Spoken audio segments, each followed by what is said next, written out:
Bonjour chers amis, chers frères et sœurs qui aiment l'histoire. Nous poursuivons, c'est vrai, nous venons de donner un enseignement sur l'origine du nom Mafele, une localité qui est dans l'actuel département d'Aboasso.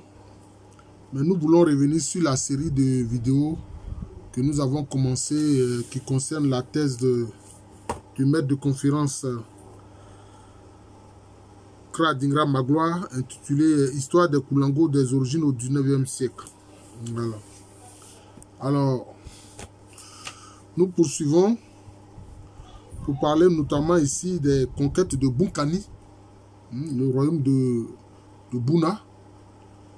Bouna, c'est dans l'actuelle Côte d'Ivoire, disons, c'est dans la partie nord-est de la Côte d'Ivoire actuelle. Alors, Bunkani, c'est lui qui a créé le royaume Koulango de Bouna. Voilà. Et déjà, nous avons dit comment est-ce que... Qui est ce personnage-là? En fait, c'est quelqu'un qui est né d'un père d'Agomba Mamprosé et puis d'une mère Long. Voilà. Et le peuple autochtone même de ces régions-là. Alors, donc ici, il aborde la question des conquêtes de Bunkani, de ses descendants, et puis l'expansion du royaume Koulango de Bouna. Alors d'abord, les conquêtes de Bunkani. Alors, Kra Dingra Magloire indique que la stratégie de Bunkani a consisté à soumettre des chefs de guerre qui ne voulaient pas accepter son autorité.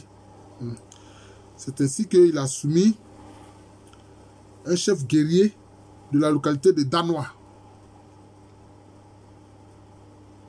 Alors qu'il y a un Goronçais, donc il descend des peuples Goromo. Alors il a dit que ce chef guerrier-là avait des pouvoirs mystiques. Bon, mais cela n'a pas empêché, n'est-ce pas, Bunkani de le vaincre et de le soumettre. Et qu'est-ce qu'il a fait? Il a placé un de ses propres fils à la tête de cette localité. Voilà. C'est comme ça. Alors, il dit que c'est son fils qu'il a placé à la tête de la localité de Damois. Donc, c'est ça.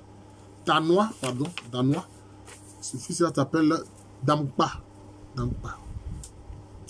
Et puis, il va soumettre aussi les Longs de Kounzi. Parce qu'en fait, les Longs, c'est le peuple même noyau auquel appartient par sa lignée maternelle Bunkani. Voilà. Donc il va soumettre les Longs de Kounzi, dont le chef était Tchelebe Tan. Alors donc Bunkani va lancer une expédition militaire contre lui. Et il est dit que la bataille va être tellement intense que ça va durer 3 jours et 3 nuits. Voilà.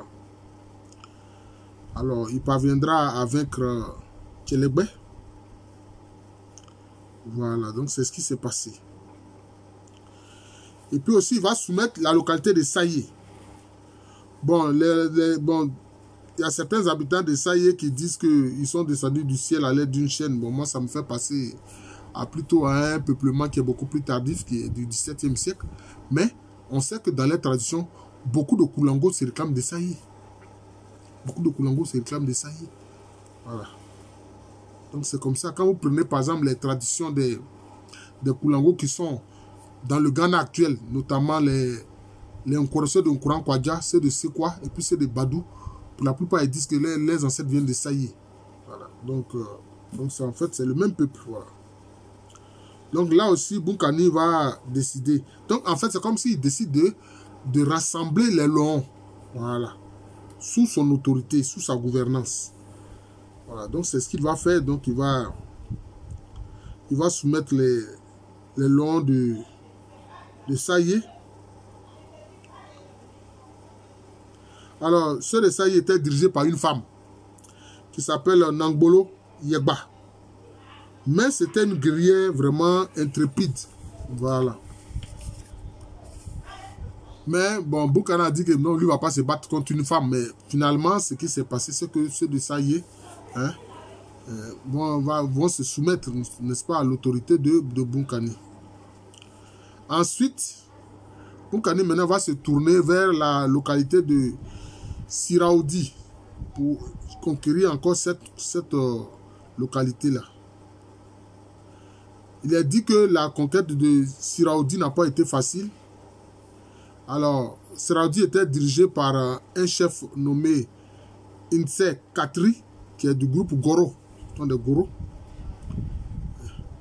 Mais là aussi, progressivement, il finira par soumettre Siraoudi. Voilà. Donc c'est cela. Bon. Koura Digra Magura raconte un peu toutes les péripéties, n'est-ce pas, de ces événements-là. Comment est-ce que, finalement, malgré les difficultés, il est parvenu à soumettre ceux de Siraoudi.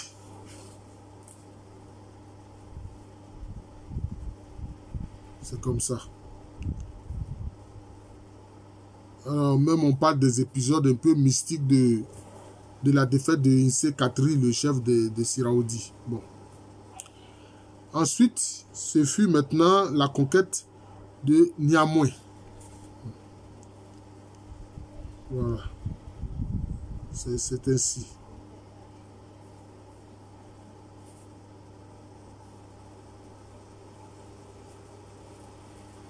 Alors, donc c'est cela, dans cet épisode de la soumission de Niamey. Ils ont dû vaincre un albinos, donc Bamele, du nom de Sandegui. Voilà, c'est comme ça. C'est ainsi que Boukani donc va finir par soumettre Niamey. Et puis il va installer un de ses petits-fils comme chef de cette localité-là. Hein, son petit-fils s'appelle Bayou.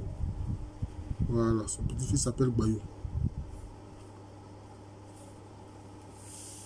Maintenant, il va avoir des villages Koulongo qui ont été créés pacifiquement par les princes et autres migrants, notamment les localités de Yalo, Angaï. Angaï aussi, c'est une vieille localité de Lon, hein, Angaï. Voilà, c'est une vieille localité de Lon, de Koulongo. Niandege, Mango, Ansoum, Kopingue, hein, et voilà. Et puis Yalo, comme je l'avais dit. Donc vous voyez que c'est comme si l'intégration au royaume que voulait créer Boukani, il y a eu ceux qui ont été intégrés pacifiquement, mais il y a eu aussi ceux pour qui il a fallu la guerre pour les intégrer. Voilà. C'est ainsi que il indique que concernant la création de Yalo, que c'est après le règne de Boukani, que ce fut successivement celui de Kankrou, Wena et Zawari. Au nombre de 4, les fils de Zawari du nom de Kago, Wokpo, Kunga et Bao, hein, se succèdent au pouvoir. Bao fut le dernier des fils de Zawari à occuper le siège royal. Pendant son règne, on le soupçonna de vouloir garder jalousement le pouvoir au profit de ses fils et petits-fils, mais que lui reprochons vraiment, dit Anigra. Bon, donc on voit en fait que d'abord Boukani change le système de gouvernance. En réalité, la chefferie de la localité de Bona, anciennement, c'était une succession en ligne matrilinéaire. Boukani vient tout changer. Il instaure la patrilinéarité. Et ce sont ses fils qui vont se succéder maintenant, je peux dire, sur son trône. Et ils le font à tour de rôle. Ils le font à tour de rôle. Ils le font à tour de rôle.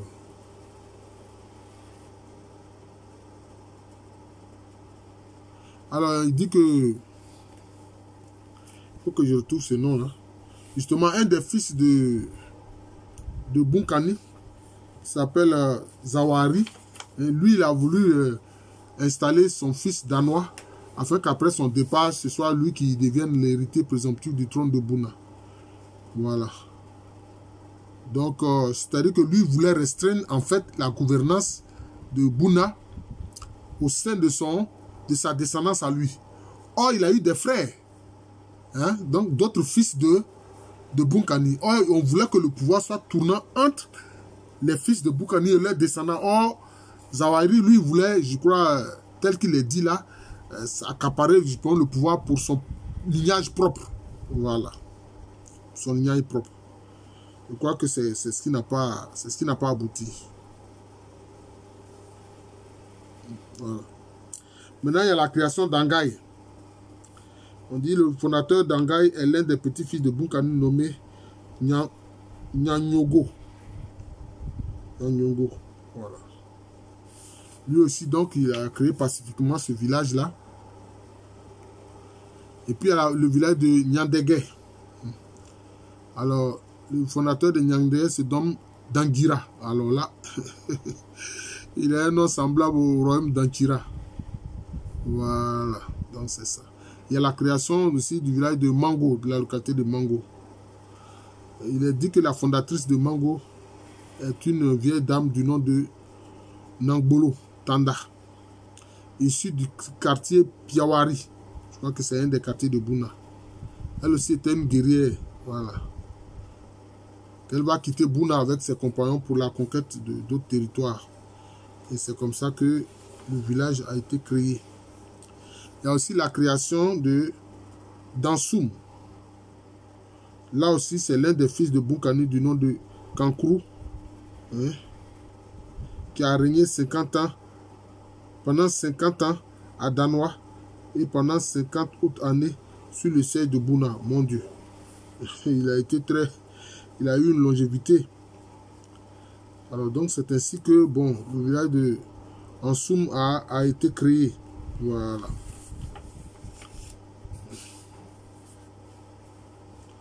Alors ensuite, Dr Kra Dingra Magloire aborde le peuplement Koulango dans la région de Bondoukou, de Tanda et du Barbo. Voilà. Donc les Koulango se sont installés donc dans la zone de Bondoukou. Voilà, c'est ça. Donc il indique que depuis le XVIIe siècle, il y a eu une arrivée massive donc, des Koulango dans la zone de Bondoukou. Voilà. Donc c'est cela. Bon, il indique ici que Bondoukou aurait pour origine le nom d'un chasseur long. Voilà. Que Bondoukou signifierait Gontugo, qui veut dire il y a affaire derrière, c'est-à-dire qu'il y a une affaire pendante. Voilà. C'est comme ça, il y a une affaire qui se profile derrière une autre affaire. Voilà, c'est comme ça.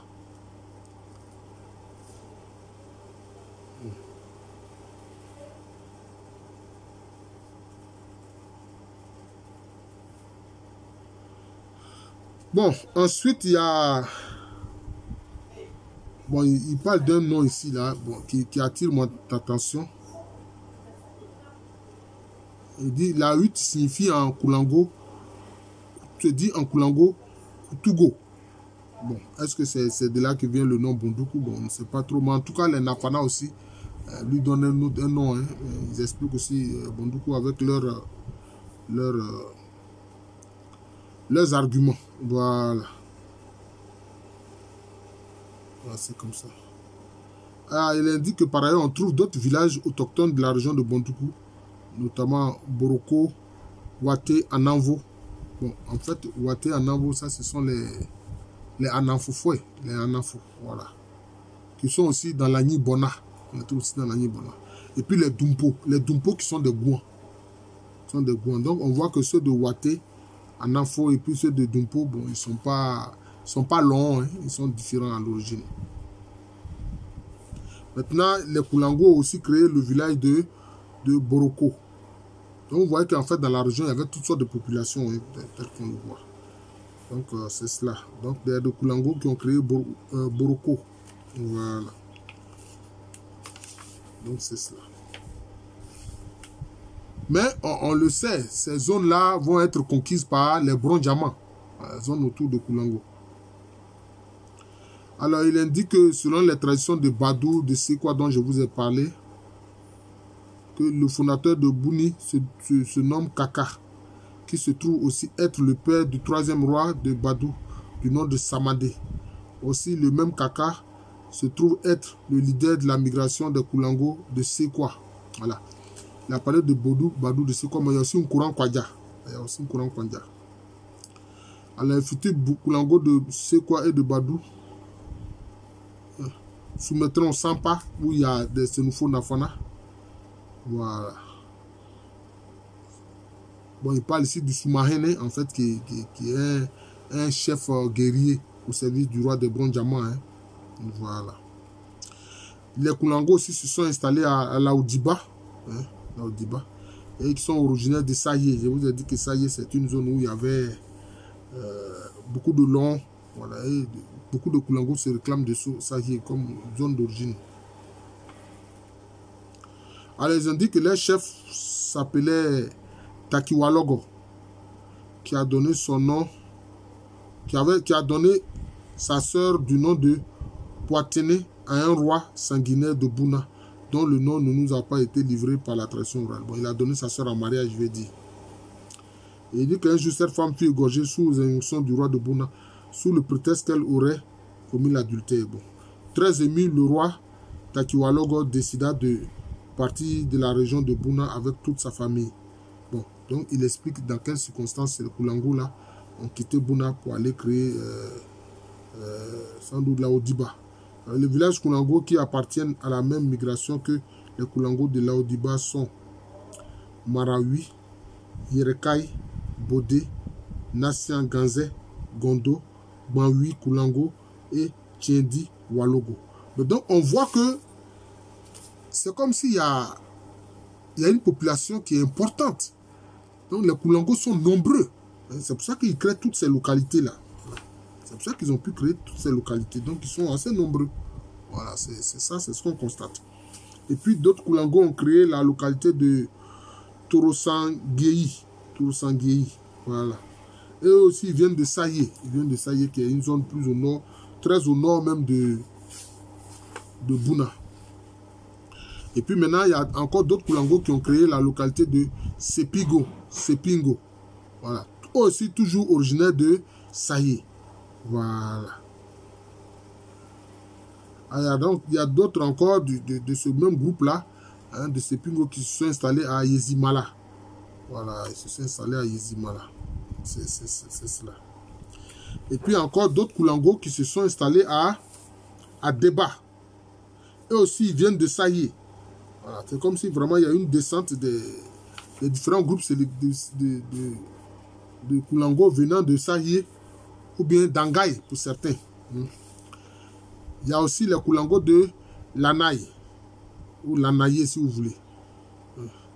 Eux, ils se disent originaires de Mélé dans la région de Korogo. Bon, alors c'est compliqué. Est-ce que c'était des Senufo? On ne sait pas. Mais apparemment, ils sont de nous Koulango. On dit les querelles intempestives poussèrent leurs ancêtres du nom de Solo à quitter cette région pour s'installer progressivement à Gbran et à Brobo, situés entre le pays Koyaka et le pays Baoulé. Ne se sentant toujours pas en sécurité dans cette nouvelle région, ils quittent à nouveau la zone de Brobo pour une autre destination. Or, Brobo, c'est une zone où vous avez les Baoulés à Ali. C'est une zone où vous avez les Baoulés à Ali. Bon. Ainsi, il va traverser le Komwe, etc. Et puis il va arriver dans la région de Bondoko. Voilà. Il va séjourner même à Wolobidi.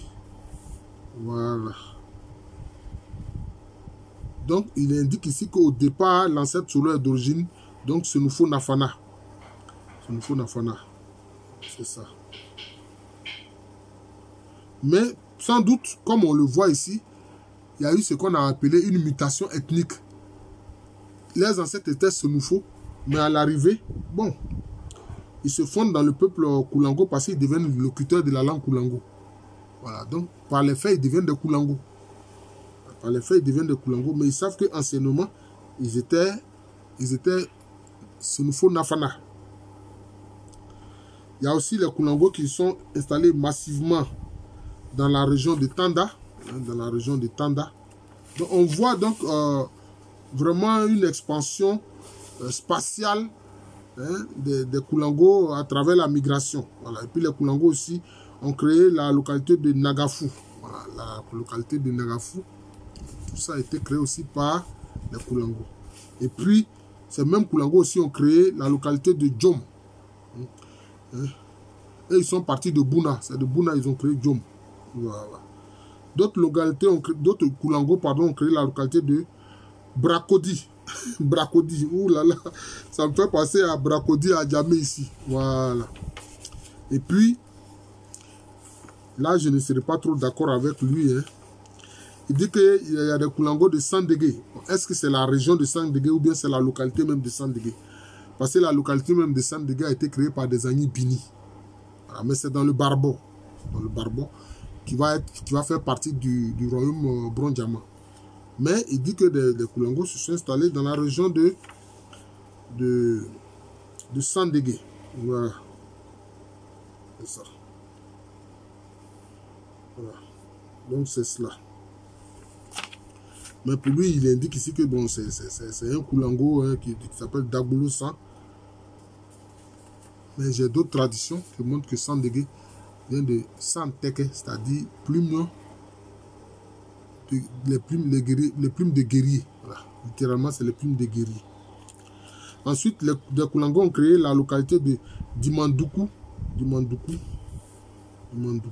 Et puis, il y en a qui ont créé Pala, la localité de Pala. Et enfin, les Koulango ont créé les localités de Bodi et Daribango. Bodi et Daribango. Donc, on se rend compte que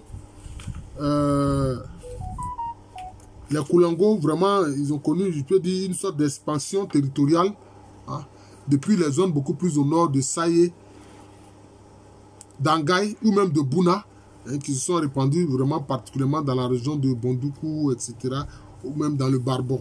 Voilà. Donc, je vais m'arrêter là. Bon, maintenant, il parle aussi de ceux qui sont allés un peu plus à l'est, hein, qui se sont retrouvés... dans ce qui va être, qui fait partie d'aujourd'hui du Ghana actuel, hein, ce sont ceux de Badou, n'est-ce pas, de Sekwa et de Nkouran Kwadja. Voilà, de Nkouran Kwadja. Bon, il explique comment ils se sont retrouvés dans les zones de Badou, de Sekwa et de Nkouran Kwadja. Voilà. Alors, je vous remercie. Ici le professeur Alou Kwame René, professeur titulaire d'histoire à l'université Félix Houphouët-Boigny, université qui est à Abidjan, c'est à Cocody, c'est en Côte d'Ivoire, un pays situé en Afrique de l'Ouest. Merci encore et bonne journée à tous.